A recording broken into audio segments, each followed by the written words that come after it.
Sthapak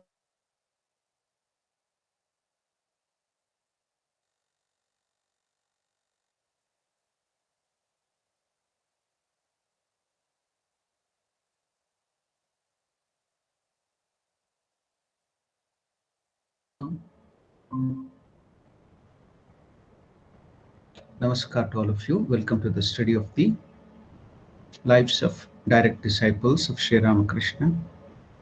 We have already completed a lot of the life of Swami Swatmaramananda Maharaj. We will pick up the life of Swatmaramananda from where we had left in the last session, and we will find out so many new truths, so many new teaching, and so many different aspects of spiritual life, which will help us to progress forward in our own spiritual life.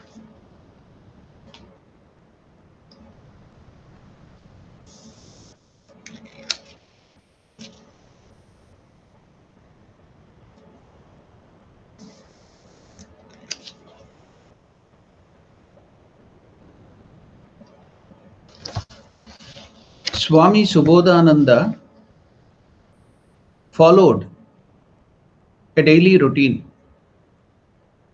He got up at 3:30 a.m. in the morning.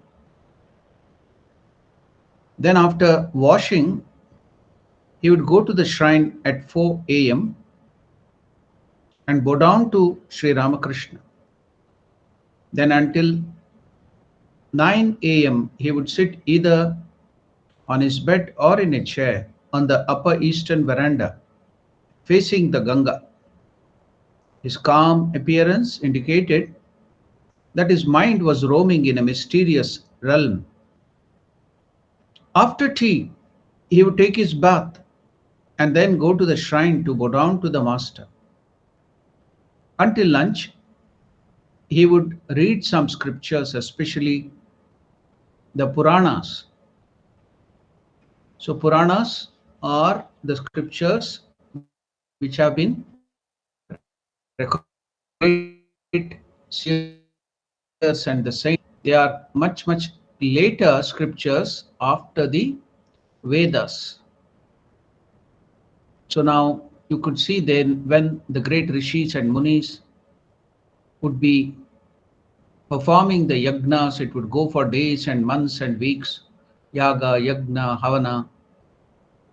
Then there would be Sutta Puranikas.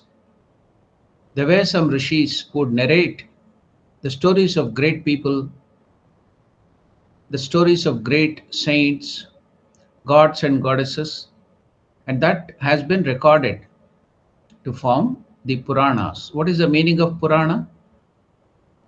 Pura api nava. Even though it is very old, so it is yet new. Though very old, it is new, always new. This Puranas, Ramayana is called Kavya, the great Itihas. All the rest, 18 Puranas, they are called Puranas. So where there will be different stories, just like the Skanda Purana, Devi Purana, Shiva Purana. So there are so many, Garuda Purana, 18 Puranas. There may be innumerable other Puranas too. These 18 are the main Puranas, and it has been edited. It has been composed. It has been put into form by the great Rishi Vedavyasa. So now you would read these Puranas. Also,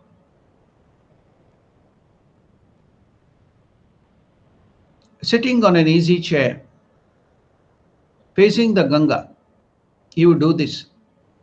Swatmaramananda loved the stories of the saints and divine incarnations of the Puranas. After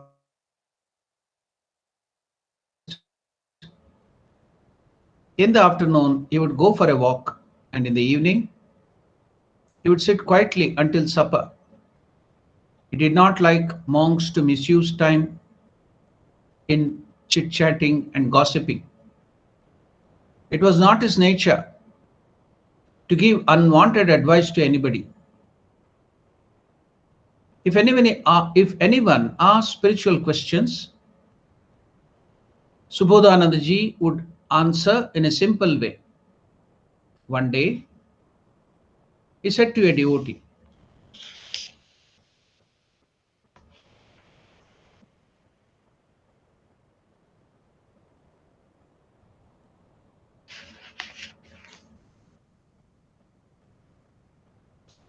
he asked the devotee, do you expect anything when you present some gifts to your little brothers and sisters?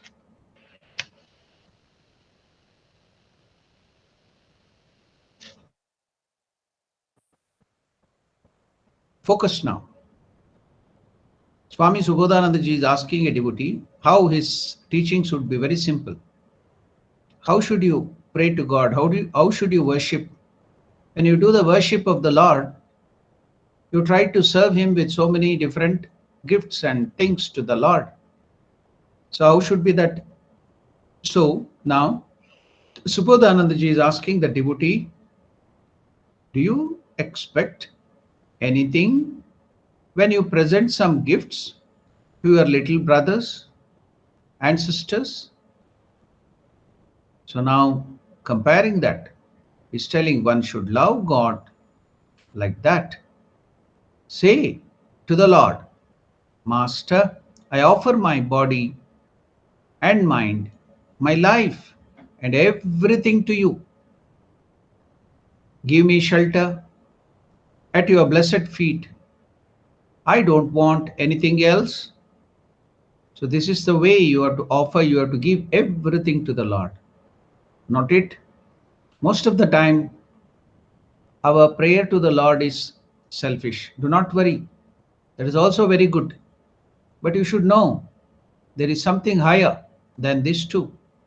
Should you remain in the kindergarten or the baby nursery or in the primary school forever? Should you not progress the bliss of the higher life of spirituality? Now, when you are unselfish, when you are offering and surrendering everything, no expectation, but you are accepting everything, no expectation, but you accept whatever the Lord gives. And not only that, you will give not only all the wealth, all the money, all the strength you have to the Lord, but your own mind, your own ego, you will sacrifice at the altar of the Lord. How to do that? Simple example. You might find it very, very difficult. How can I give everything? So the simple example is when you give some gifts to your sister, your brother, young brother, or to your children, or to your father or mother, do you expect anything in return?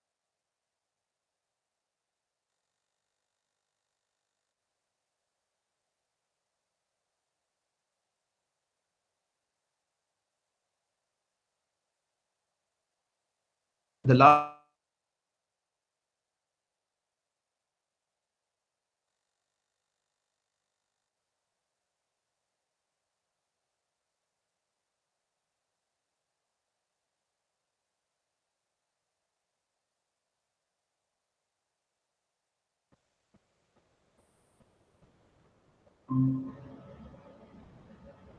sorry for the inconvenience. The internet is constantly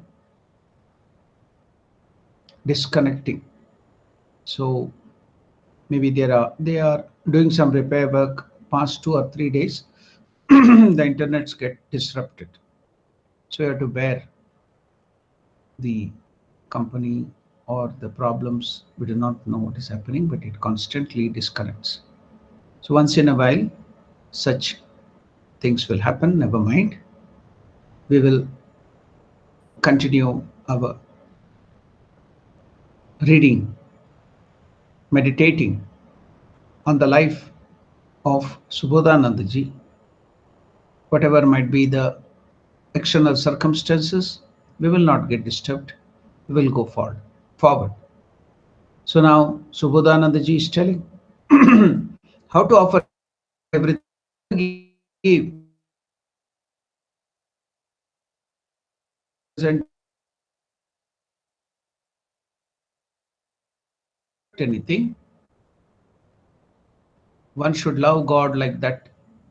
Say to God, "O Master, I offer my body and my mind and my whole life and everything to you. Give me shelter at your blessed feet. I don't want anything else except you. I want you and you only." An example, Prahlada. When he did so much of austerity, he took so much of trouble to get Narayana. His father is constantly torturing him to death, not to think of the Lord, but the child would not give up the constant meditation and devotion to Lord Narayana, to Vishnu. Now, the Lord was so pleased with him. Can you find any avatara? The Lord descending down, he tells, "Yada yada hi dharmasya glanihi bhavati bharata abhyuttanam adharmasya tadatmanam sujamyaham paritranaya sadhunam vinashaya cha dushkrutam dharma samsthapanarthaya sambhavami yuge yuge." To destroy the wicked, to protect the good, to set up the righteousness which is going down, to bring up the righteousness, to destroy the unrighteousness. I come down to this world. That is what the Lord has promised in Bhagavad Gita. So now, here is the only case you can see just to protect a little boy, Prahlada, the devotee. The Lord took an avatar, peculiar avatar of Narasimha, neither the man nor the lion. So he came down to protect that little child. Yes, dharma samstapana may be there, the destruction of the wicked and to protect the boy may be there, but it is only one boy.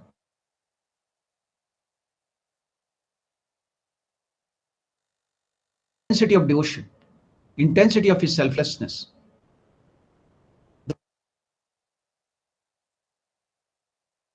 8 or 9.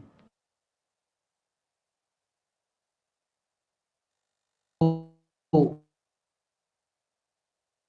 expectation at all.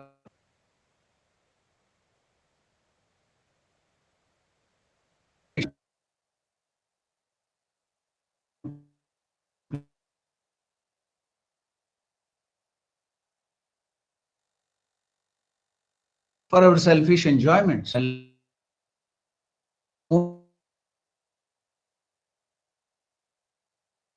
What do I want? What are all these boons and other desires? They are nothing. So please, I will not ask any boons. I have got you, that is more than enough. That was Prahlada. No expectation. Accept everything what the Lord gives. That is the pure devotion. That is the highest form of devotion. Yes, you might not be there in that level. Don't worry. The Lord will accept even our devotion, whatever we are. But should we remain there? We should know something higher is there. Then try to attain it. So that's why we are reading all these books to know, yes, what kind of devotion is there. And now our Subodhananda ji is teaching with simple examples. When you give some gifts to your children, to your younger brother, to your younger sister, you don't expect anything from them. One should love God like that. Say, "O Lord, O Master, I offer my body, I offer my mind, I offer my life itself and everything to you. Give me shelter at your blessed feet. I don't want anything else other than you. Only you, oh God, only you and you alone. I don't want anything else. Now we will go forward. Towards the end, Swami Subodhanandaji Maharaj, in his old age, he had to suffer from various old age ailments, including diabetes and dysentery. As a guru, he traveled to many places in Bengal, Bihar, and Uttar Pradesh to spread the message of Sri Ramakrishna. He wrote in a letter, he wrote in a letter, do you know the cause of my disease? The cause of my disease is excessive work. He worked so hard, he would never sit quiet. The moment he got up from the meditation, he would cut the vegetable and help in the cooking. For the offering to the master, and also he would help in the cooking, in the vegetable cutting, and so many other chores in the kitchen for the other monks and workers. He would go wherever people were sick, he would nurse them. So he would be constantly dedicating his life, not wasting it anymore, just sacrificing that life, the moment, the strength to the service of the needy. So now, because in his old age, he's suffering from this diabetes and dysentery, he's telling, the cause of my disease is excessive work. I didn't get the time to even walk, to do some exercise. I used to be constantly working from morning to 10 o'clock at night. I talked to people and gave them spiritual instructions. So now, to recover his health, he went to the Ramakrishna Ashrama in Jamtara, Bihar. One day, when he was in critical condition, his attendant was fanning him. Suddenly, he said to him, please move away from my bed. The Master, the Holy Mother Sharda Devi, and Swami Brahmananda, they have come. Please move away from my bed. He asked the attendant to go a little further away because he was sitting on his bed and fanning him. Now he could see Ramakrishna Paramahamsa coming, Mother Sharda Devi coming, and Vivekananda. When he was in his critical condition, his attendant was fanning him. Suddenly he said to him, please move away from my bed. The Master, Holy Mother Sharda Devi, and Swami Brahmananda have come.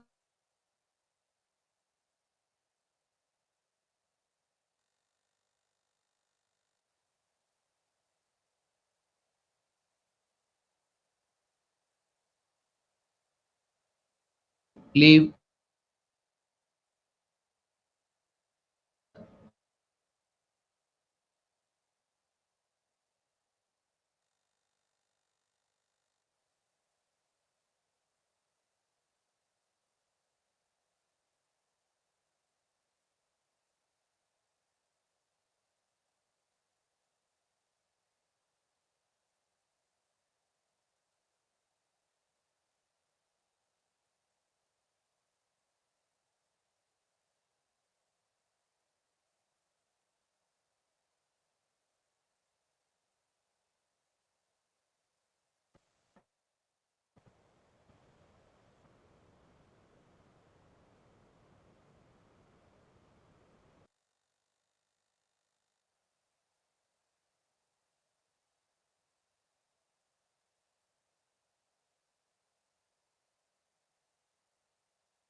Om Namo Narayanaya. We have got the connection again.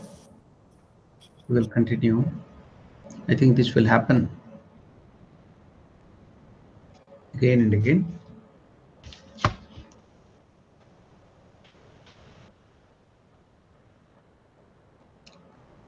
In 1927, Subodhanandaji went to Varanasi for taking. Wherever he went, he initiated devotees. He would give them mantra diksha and he would inspire them with the message of Sri Ramakrishna. In the beginning of 1931, because he used to be moving here and there, just like the present COVID pandemic, then there was the deadly disease called tuberculosis, TB. So it also comes by the contact, by the nasal air passage, the breathing. So it spreads through that. So now he contacted in 1931, he contracted tuberculosis. And in spite of all medical help, his body began to deteriorate. He wrote a letter from Belur Mutt. Only the master knows how long he will work through this body. See, even in that deadly disease,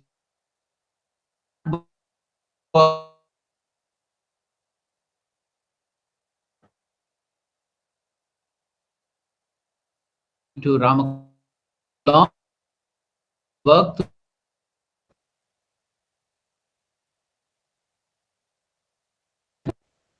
because he has attained the highest, he has attained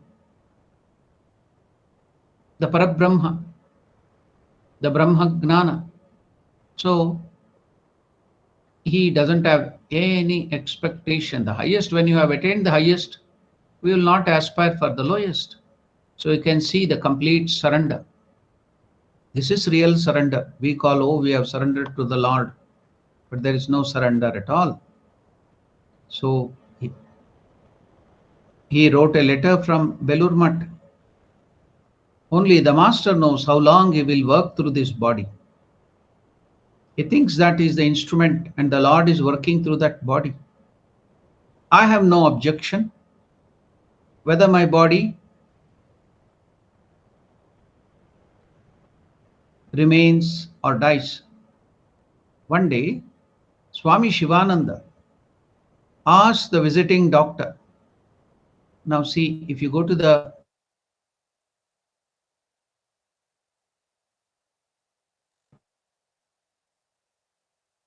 and type,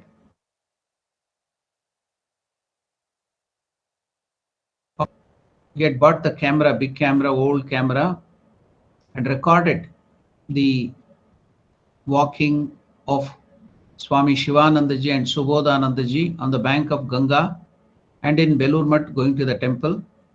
That video is for 1.5 minutes. If you can type the video of Swami Shivananda and Swami Subodhananda in Belur Mutt, so you can get it. So whenever there is any cut in the internet, I will only go out because it's a local problem. The others will have the internet. So you can show it. Even now, even though I'm talking, you can show it. That's a wonderful video. That is the only video where you can see the video of direct disciples. Shivanandaji and Swami Subodhanandaji is also walking on the bank of Ganga. By the side of Swami Shivananda, you can see the short figure. Even there, you can see his face laughing just like a small child. So that video, if our Sridhar or our Shrikant or our Naresh can bring it from the YouTube and play it here, that would be wonderful.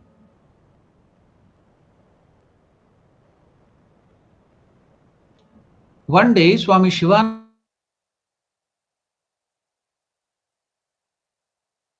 in that, so you know the small child, even in his last days, in his old age, Shivanandaji is telling, have you seen that boy? How is he? Neither the doctor nor the monks knew who this boy was or who Shivanandaji was talking about. Then Shivanandaji said, I mean that Kokha who lives in the room adjacent to mine. He is truly a child, a Brahmagnani, a realized soul who has realized the highest. You know, the scriptures tell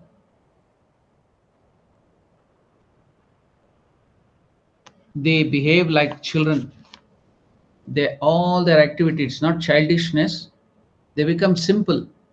They're not attached to anything sattva, rajas, and tamas. I think the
Swami Shivananda said, I mean that Kokha who lives in the room adjacent to mine is truly a small child.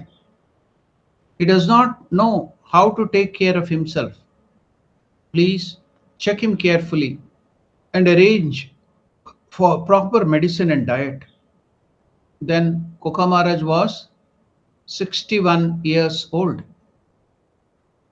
A few days before his passing away, Swami Subodhanandaji said to his attendant, Mahapurush Maharaj was telling me I should pray to Master that you get well and live many more years. But I don't want to live anymore.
Swami, Shubho, Subodhanandaji was asked by Mahapurush Maharaj or Shivanandaji to pray to the master that you should get well and live many more years. But to that, Subodhanandaji is telling, I don't want to live anymore. I had a dream in the early morning the other day. I saw that I had left my body. I saw Swamis Brahmananda, Swami Premananda, and Swami Yogananda.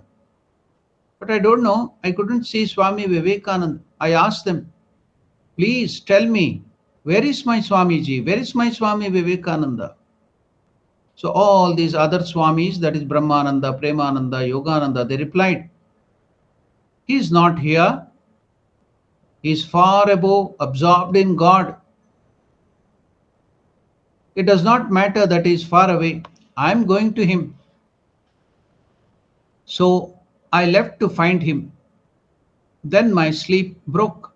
I experienced tremendous joy there. They are all living in a very blissful city. They are all living in that blissful city, the Loka. It is hard to come back from there. All pain, all suffering, it exists only in that Loka.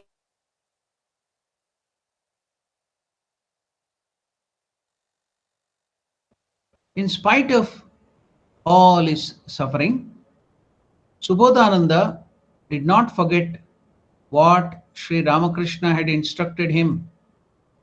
What did Master tell him? Think of me twice a day, as soon as you get up early in the morning and before going to sleep. Do you remember that? Ramakrishna had instructed when asked him to do meditation, and when Subodhananda came to him as a young boy, one day he questioned him, are you performing that meditation and spiritual sadhana? What did Subodhananda? He had so much great faith in Ramakrishna. He told, I will not do that. You are the greatest of avatars. You are Swayam Narayana or Vishnu yourself. Kali, Mother Kali is residing in your body. Then if I have to meditate and put in the self effort, then why should I come to you? I will go to some other place, any guru,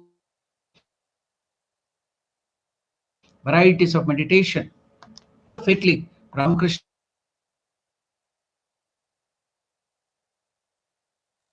those things and in the evening, that's all. So now, in spite of all this suffering during the old age, during the last days, Swami Subodhananda did not forget what Sri Ramakrishna had told him. Think of me twice a day. Think of me twice a day, morning and evening. Now, the terminal tuberculosis devoured all his energy. It will destroy the lungs, or whichever tuberculosis, because it can attack tuberculosis bacteria, can attack the lungs, the liver, the spleen, the backbone, the spinal column, or anything for that sake. So now the terminal tuberculosis devoured all his energy, and he could not even change his position without help. Still, in the morning and before he went to sleep at night, he would lift his head with much effort and look at the picture of Sri Ramakrishna behind his head and salute Sri Ramakrishna with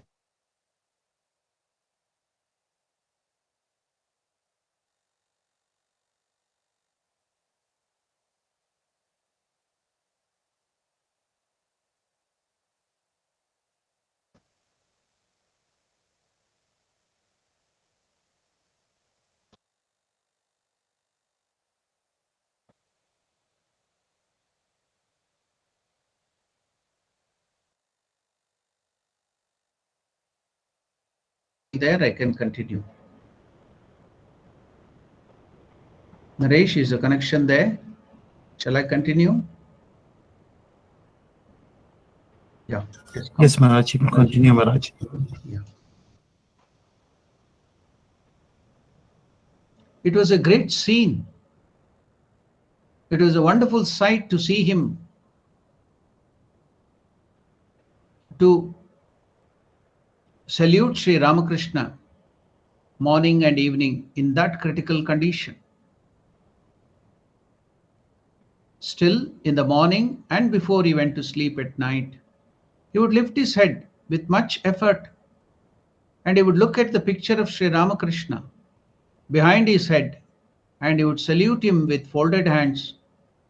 What a touching scene it was. He didn't want the master's, that is Ramakrishna's words, to be in vain. His love and devotion for his Guru and Ishtadevata were outstanding. Swami Subodhananda demonstrated in his life these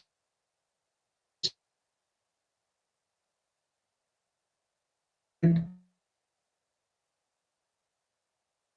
things of life.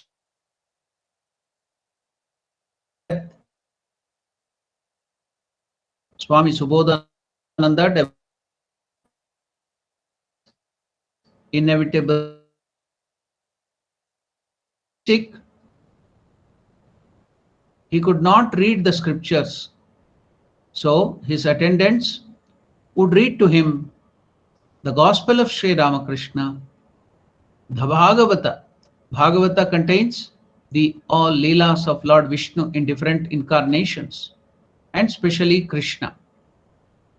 So he used to ask his attendant to read the Gospel of Sri Ramakrishna, the Bhagavata, and the Upanishads.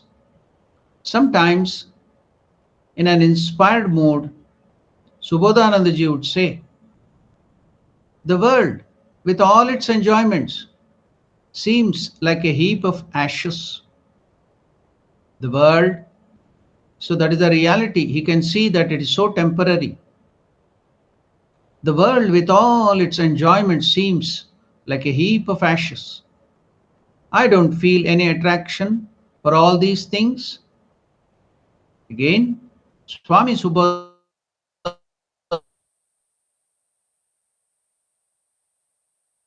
if you say a few sweet words, people will come running to you. And if not, they will go away. They will run away from you. Such is the nature of human beings. But I only look at God. I said to the Master, "Master, enough of this world. Please take me with you." But do you know what Ramakrishna told me? To which, when I told, "I want to come away with you, please take me away." "Master, please, enough of this world, please take me with you." To which Sri Ramakrishna replied to me, "My child, wait a few days more," said the Master. "Let it be, let it be. Let Ramakrishna's will be done."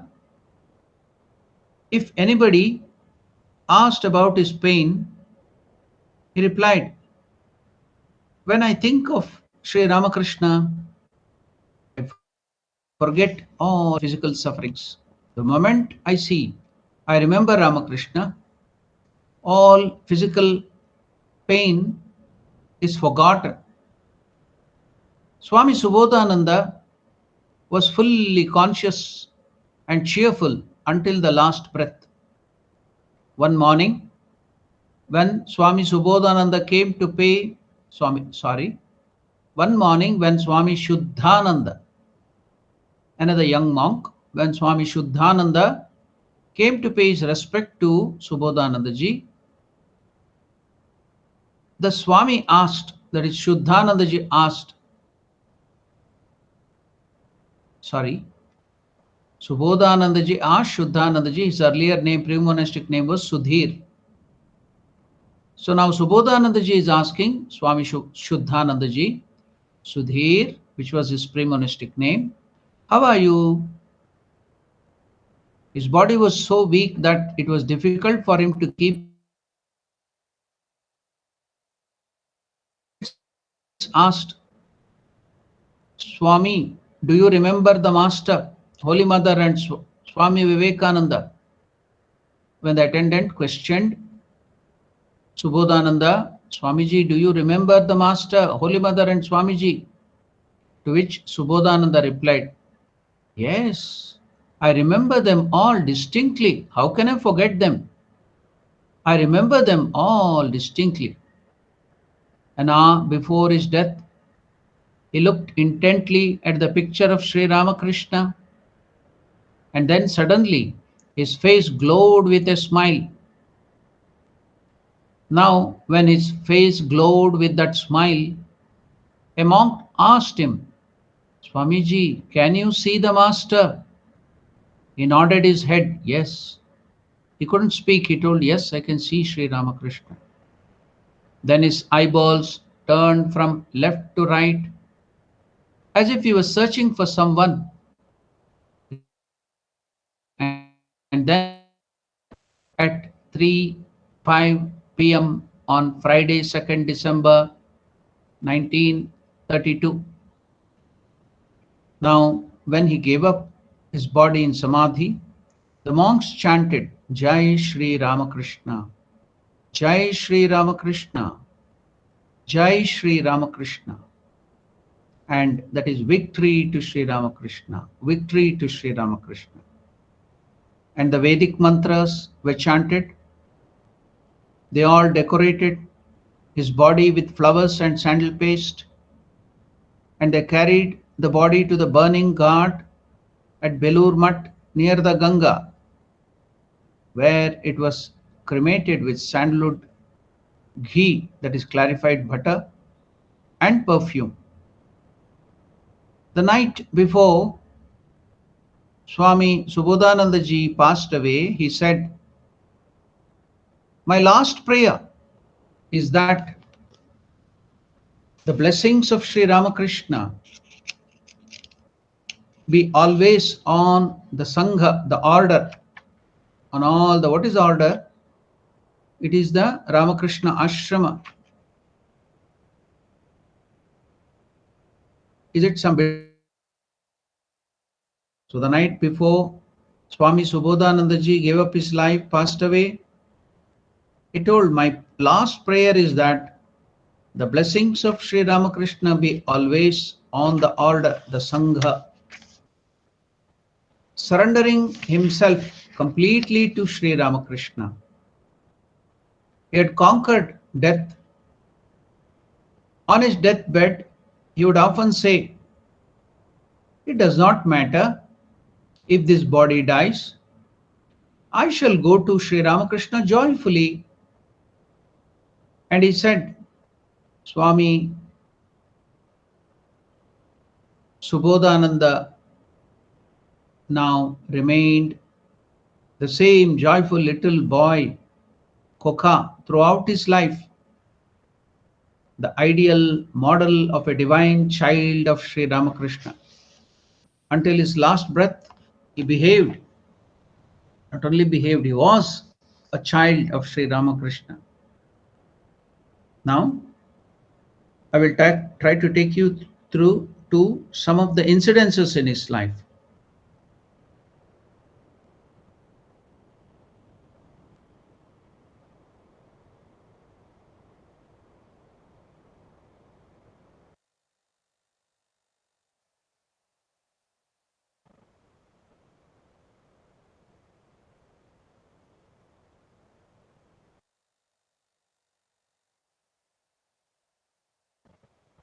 Swami Nirmalananda Tulsi Maharaj and the earthquake at Alambazar Mutt in June 1897.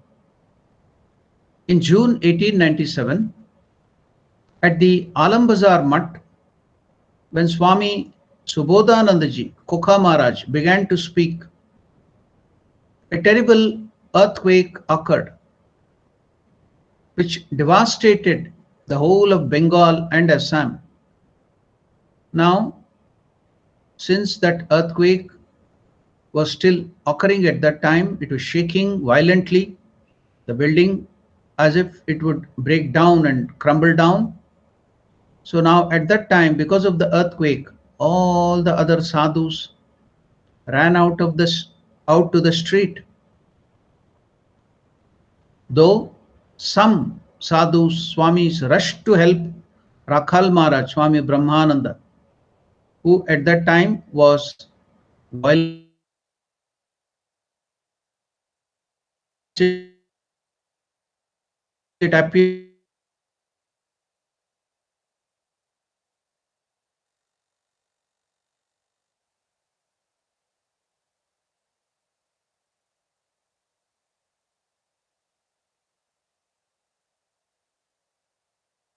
that only Tulsi Maharaj, Swami Nirmalananda remained in the mutt, and after a few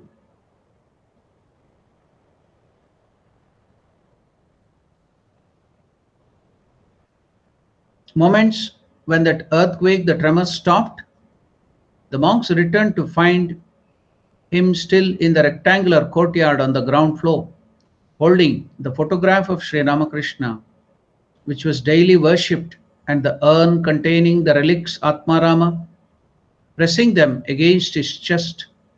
He was walking back and forth, chanting the name Jai Ramakrishna, Jai Ramakrishna.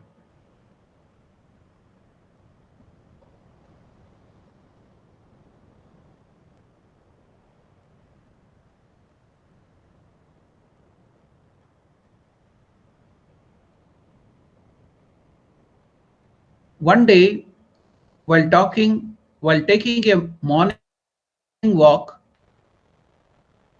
passing away, Swami Subodhananda shared one of his memoirs with Sharat Chandra Chakravarti. Swami Subodhanandaji said, "Look, what a beautiful sunrise." "Yes, Swamiji, it is a beautiful sunrise indeed," agreed Sharat Chandra Chakravarti. Now, Swami Subodhananda continued, "This sunrise that you are seeing is nothing. The day the master touched me, for the first time, when he came, Ramakrishna touched him and gave him that highest spiritual experience. Now, Subodhanandaji is telling, after seeing that sunrise, this sunrise, Subodhanandaji continued, this sunrise that you are seeing here is so beautiful. It is nothing.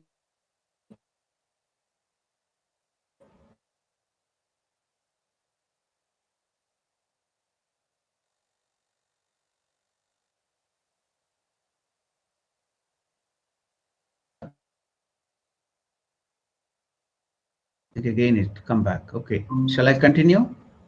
Can you hear me?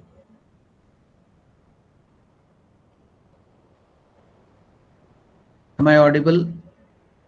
There was a break. Okay, I'll continue. Subodhanandaji continued, this sunrise that you see is nothing. The day the master touched me, I saw many such sunrises like this.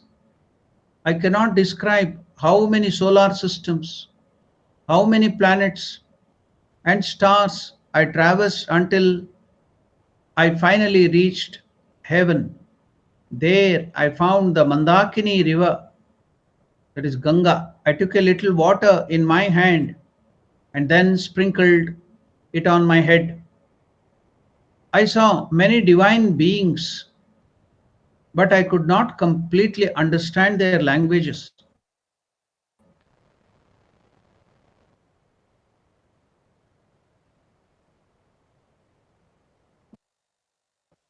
The divine beings, they asked me, "Hello, how did you come here? You are a human being. No human being is allowed to this world. Hello, how did you come here as a human being?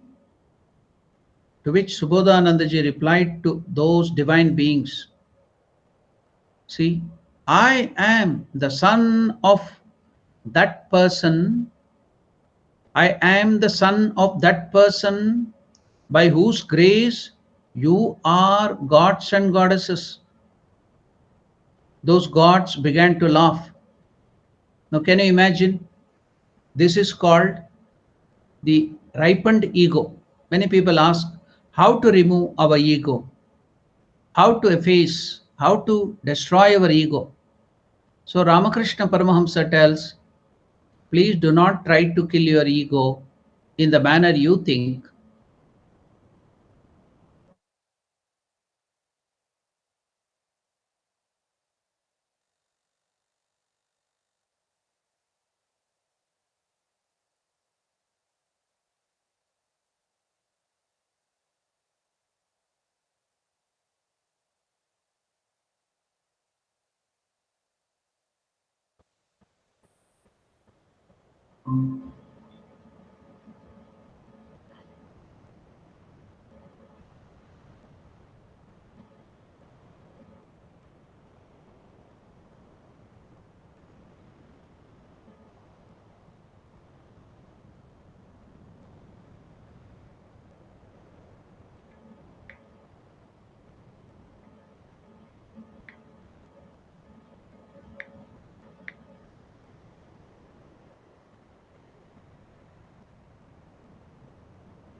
Swami Subodhanandaji is telling, I saw many divine beings in that loka, but I could not understand their language. Their bodies shone like pearls. All those divine beings asked me, hello, how did you come here as a human being? I replied, I am the son of that person by whose grace you are all gods. I was explaining that Ramakrishna used to tell, identify yourself with the ripened ego, not the unripened ego. We all identify ourselves with our education qualification, the position of our father and mother, they are so great, our family background. We identify with the wealth, the money, the vehicles, the dress. So the beautiful husband, the beautiful wife, the children, their glories, that is unripened ego. But Ramakrishna tells you have to identify yourself with the ripened ego. That is the best way of conquering your ego. So now you can see here, Subodhanandaji is identifying with that wonderful ripened ego. What is it telling those gods and goddesses, the divine beings there? I am the son of such a person. I am the son of that person by whose grace, that is Sri Ramakrishna, by whose grace you have become gods. Those gods began to laugh. Then I came down, but I had no desire to enter my body. So I wanted to come down and I saw my body was lying there. I did not want to enter my body. But Sri Ramakrishna said, enter. I said, Master, this body smells. It's so ugly. I am reluctant to enter this body. Then the master took my soul and pushed it inside through the crown, the Sahasrara, the crown of the head. So that is one of the incidences. So many such beautiful incidences are there. I wanted to share, but our internet is constantly disrupting our talk, so it will not be interesting. So I will share some of the other incidences too, but today it is already now 7:40. Few more minutes are left because the interruption is too much. We will end our talk on Swami Subodhanandaji now. If you have any questions, if you have any doubts, you can ask now. I will come with some more incidences from the life of Swami Subodhanandaji tomorrow. And I think I will start a new life of the direct disciple tomorrow. So now we'll dedicate our time to question and answers. If you have any doubt, if you have any questions, you can ask. Any doubts, any question?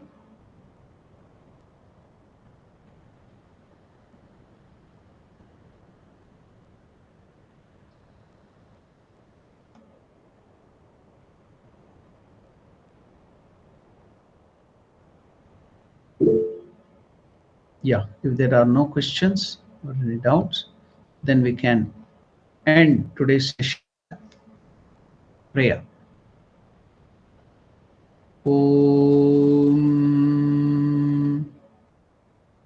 Priyatam Pundarikakshah Sarvayagneshwaro Harihi Tasmin Tushte Jagat Tushtam Prenite Prenitam Jagat Harihi Om Tat Sat Sri Ramakrishna Arpanamastu. Thank you. Namaste. Om Namo Narayanaya.